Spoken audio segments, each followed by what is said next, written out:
Hello and welcome to the Morrison Run, where we read and review everything by Grant Morrison. My name is Leon. And my name is Angwin. And today, guess what? What? We're back at it with Doom Patrol, as we have been for like a year now, it feels. Today we're just reviewing issues 47 to 50. That's just 4 issues. Mm-hmm. It's going to be a quick one. A little quickie. Yeah. Before we start, how are you feeling about the Doom Patrol right now in these 4 issues? You know, how's it going? It it feels like maybe Doom Patrol has found a structure, but I'd like for it to maybe play around with the structure a bit going forward. Right. It's especially noticeable because of the reintroduction of Mr. Nobody as a villain. Yeah.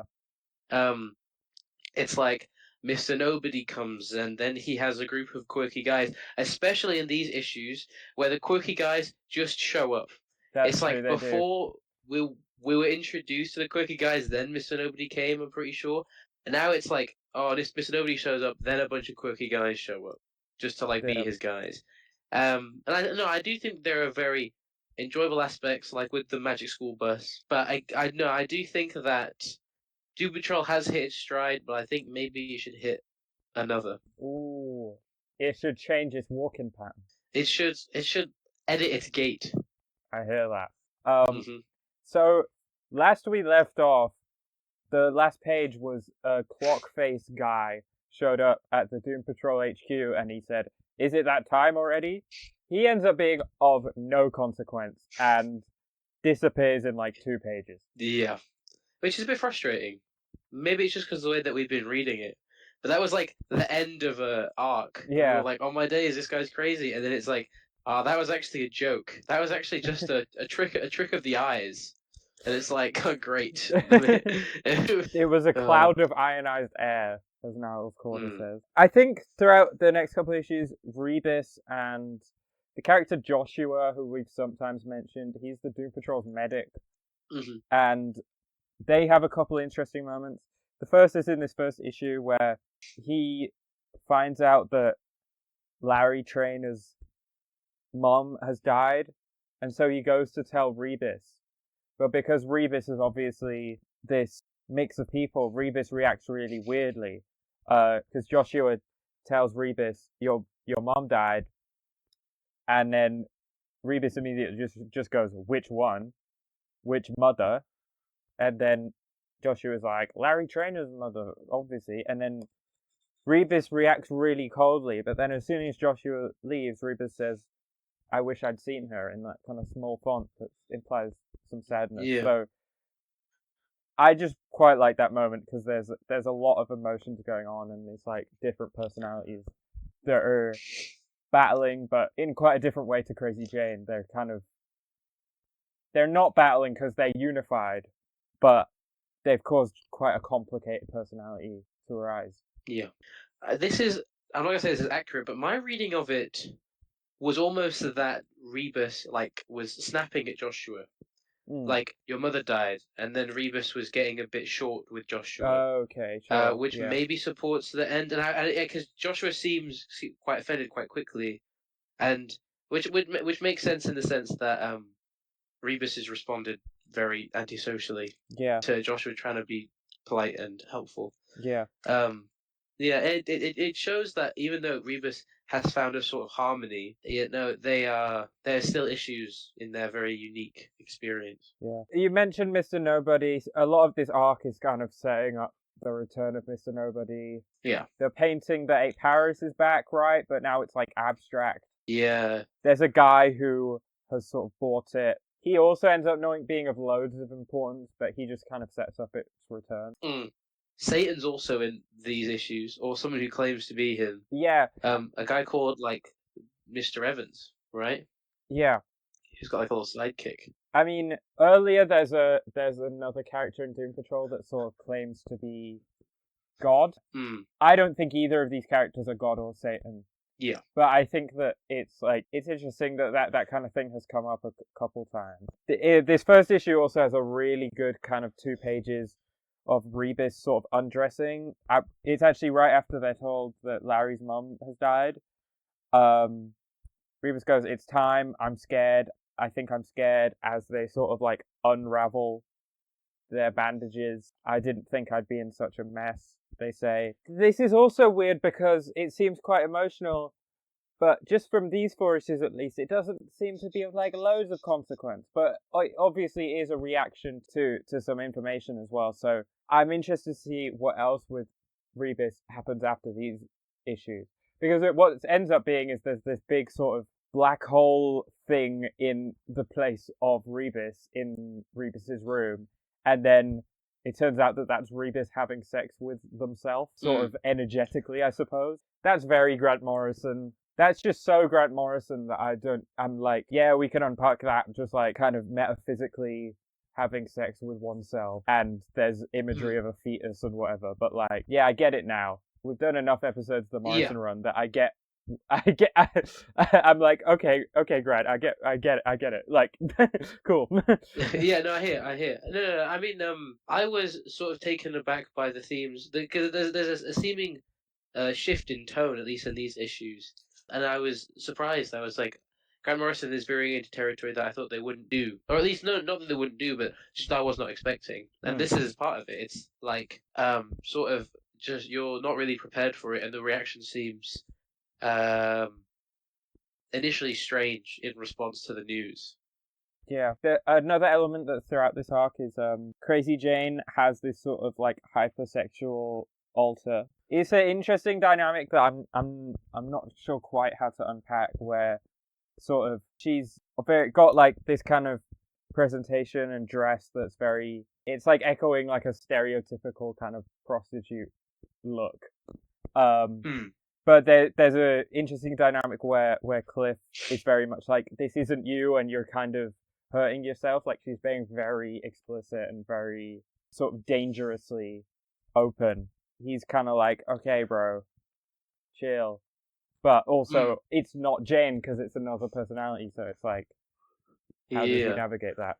It seems this character is in direct response to Jane's abuse as a child, which obviously all the alters are, but this one seems particularly, particularly in response to that abuse. Probably hence the like sort of self-representation. And I think it's interesting because we were discussing last time a potential romantic path for these two guys. And then it seemed like, and this could change in the future, but it seemed like Grant Morrison obscured the more traditional main guy, main girl get together trope into these issues where like Crazy Jane only proposed that in a sort of self-destructive way. And luckily Cliff, being the way he is, like healthily navigated the situation. But it is, no, I do think that it's a particularly interesting way to take this this relationship. Yeah. Next issue, as the guy claiming to be Satan sort of, he incites a sort of I don't know what he describes it as, but like a sort of erotic riot where like, how do you even describe this? Like, it sort of shows this montage of everyone's suddenly engaging by like, everyone's like overwhelmed with like sexual desires, and obviously bad stuff starts happening because of it as well.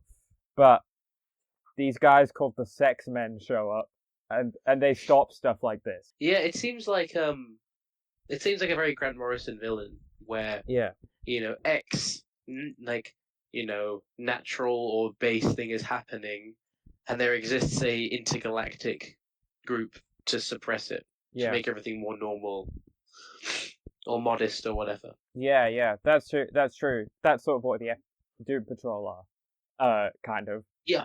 So it's another thing like that. I think it's interesting they're called the Sex Men, because then there's a small bit of this same issue that is so clearly like a 60s Marvel pastiche. My guy who's claiming to be Satan kind of takes over Cliff's mind and like creates this dream of the Doom Patrol as like a kind of more traditional superhero team that's very based on Marvel stuff, because they've got Fantastic Four style uniforms. Niles has this helmet that is literally just Cerebro from X-Men. They have a flying car that looks exactly like the Fantastic Car, but then it all ends up being false. Yeah. It was just a created dream. And this villain gets defeated by Cliff, who tricks him into saying the opposite of his summoning words, and then he, you know, Yeah. sort of disappears into the ether. And yeah, we get sort of a double villain here, where one of them is defeated in this very sort of Grant Morrison-y way, where seemingly set a string of unrelated words are said in one way, summoning a guy, and said in the opposite way, banishing the guy. And then the other villain, the other set of villains, Mr. Nobody and his crew, Mr. Exclamation mark. Yeah. You Yeah. obviously won't be able to see, but I just did a bit of like a jump. The Love Glove and the Blur, as well as like the No One or whatever. They get into what looks like the magical school bus from that TV show, and then they go somewhere else. They just sort of like wreak havoc and they dip. Yeah. Like it's interesting direction, and I'm genuinely not entirely sure what the intentions are. I do like some of this. I really like. There's this set piece with where Mr. Nobody steals a bike which was used by a scientist, and it's like a weird bike, and then he rides the bike around Cliff and asks, "Are you experienced?" Which is a reference to a Jimi Hendrix album, Oh and yeah. Yeah. I particularly enjoyed, which makes sense in this obviously because Jimi Hendrix did like psychedelic rock, and the sequence in that moment is quite psychedelic. Yeah. I have really enjoyed a lot of the music references in Doom Patrol. But what has baffled me a little bit is that I enjoyed some of the themes going on in these issues, but generally was felt like it was run of the mill. And then I was looking at some reviews, and people like are very impressed. They seem sort of they're very much like the Sex Men and the reintroduction of Mister Nobody. And I don't know if there's just something I'm not picking up on, but it Yeah. does feel like I'm missing something maybe. I just kind of realized this now, but I sort of find Grant Morrison doing a long run like this. When you get to an arc that's this deep in, I think I find it more and more difficult to unpack because it's in and amongst so much other stuff that's been happening. When we do a one shot like Kill Your Boyfriend, it's like, okay, everything that's in here has been specifically created to put in here. But when it's like, you know, an arc that's like 3/4 of the way through Doom Patrol, I'm like, okay, this new element is interesting, but I find it more difficult to unpack. I find myself more and more often just a little bit confused by things. I think that I saw a very funny review where it was like saying Grant Morrison realized after the last few arcs that they started making too much sense, so they needed to make these issues. So Right. just to remind the audience what they're dealing with. And it does feel a little bit like that, Yeah. which is cool because it maintains that sort of the tone of Doom Patrol. But I also feel like we were really enjoying those last issues, which Yeah. were, strange, but maybe in a more palatable, digestible way. Yeah. Um, We should mention that what we're reviewing today includes and ends on issue 50, which is I don't know, maybe you'd call it a giant size issue. It's longer than a typical issue by about yes. 10 pages. And it includes like multiple artists, including Richard Case, Jamie Hewlett, Ryan Hughes, Simon Bisley, Brian Bolland, amongst even more. But there's, I think, 3 chapters. There's a prologue, chapter 1 and chapter 2, and each are done by different artists. And then it ends on, I guess this is another chapter, but it ends on what is described as a whirlwind tour through a kaleidoscopic swirl of super stories and kooky characters. So it's like previous Doom Patrol stories or things they've done. So when this started, I thought it was going to be just a series of splash pages that explained Doom Patrol stories that happened before the Morrison run, but drawn by more contemporary artists. A lot of these actually ended up being made up by Grant Morrison. I think they're probably all made up. But they're just like bonus stories that I guess add to the lore of Doom Patrol, and it's really fun to see all these different artists draw the Doom Patrol and different iterations of the Doom Patrol as well. Brian Bolland did all the covers for Animal Man and does the paperback and omnibus covers for Doom Patrol. So Brian Bolland does a page here. It's a splash page of I forget her name. I wanted to call her Elastigirl, but that's from Incredibles. But she's got stretchy powers. There's one done by the signature here looks like it says Shaky Kane. I don't know who that is, but they've done it in like a very much a Jack Kirby style. And I think that's really cool to see if you kind of know the history of comics, because as I understand it, I forget the exact order of it, but Jack Kirby, I think, invented a team at DC that wasn't super popular, and then I think he did Fantastic Four at Marvel, which was kind of a new version of a similar thing. And then DC came out with Doom Patrol, which was inspired by Fantastic Four and a lot of Jack Kirby's ideas. And then Marvel came out with the X-Men, which a lot of people say could be a rip-off of Doom Patrol. Obviously, if you look at that history, they're all inspired by each other, so I think that's kind of a... I think that point doesn't quite mean as much, but with that history in mind, I think it makes sense and is only right to reference Jack Kirby within Doom Patrol issue 50.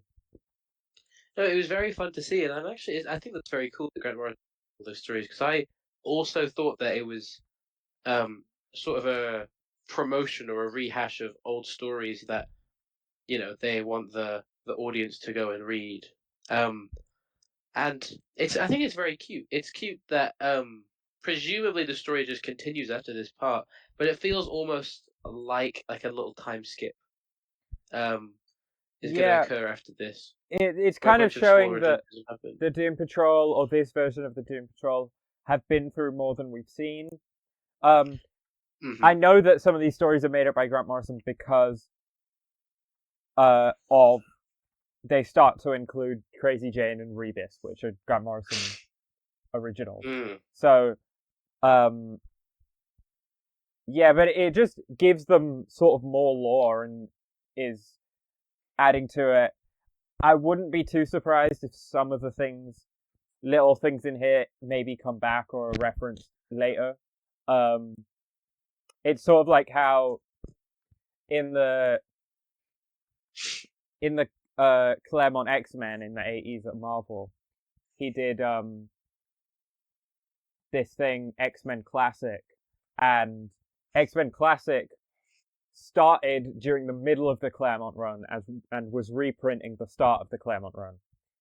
But it also added backup stories to all of those early issues, and the backup stories just added little bits of lore that then Claremont would bring back in quotation marks, current part of the Claremont run, and it sort of felt like foreshadowing, even though he was writing at the same time.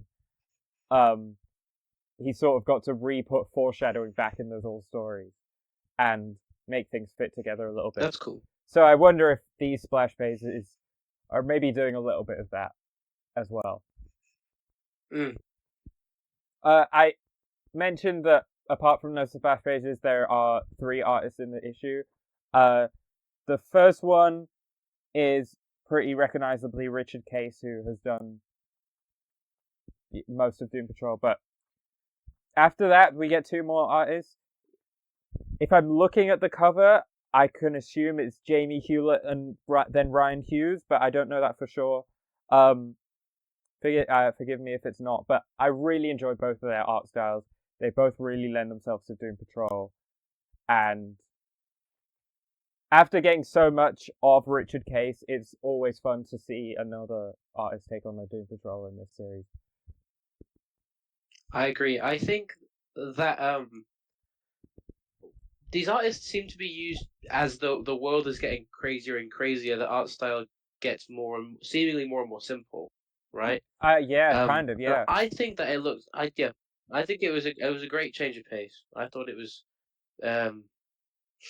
No, I thought it was a welcome change. Me too. I don't have much else to say about these issues, so if that's all, we'll see you next time with more Doom Patrol. Yeah, please tune in. Please tune in. It looks like next issue is a Christmas issue, so we're gonna have an early Christmas. Jingle Patrol. Oh my God, Jingle Patrol.